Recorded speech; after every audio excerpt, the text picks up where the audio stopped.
अहिल्यानगर जिल्ह्यामध्ये तापमान 42 ते 43 अंशांवर पोहोचल्यामुळे गोवंशीय जनावरांच्या खाण्यापिण्यावर आणि रवंथ करण्यावर परिणाम झाला। यामुळे दूध उत्पादनात मोठी घट झालेली होती। यावर आता उपाय म्हणून शेतकऱ्यांनी गोठ्यात पंखे तसंच स्प्रिंकलरद्वारे पाईपद्वारे जनावरांना दिवसातून 3 ते 4 वेळा अंघोळ घालण्याची व्यवस्था केली आहे। याबाबतचा आढावा घेतलेला आहे आमचे प्रतिनिधी प्रसाद शिंदे यांनी।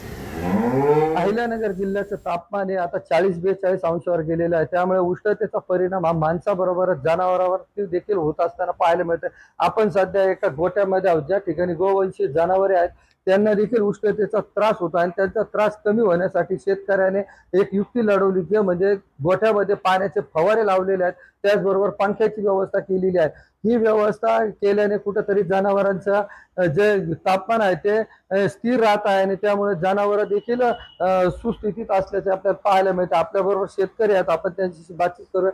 काय सांगताल, उन्हाचा परिणाम काय होत होता जनावरांवर? जनावरांचे दूध कमी झाले होते आणि 20-30 लिटर दूध कमी झालं। आमचे डॉक्टर आहेत तुषार कासार, ते म्हणले हे ओव्हर सिस्टम बसवा।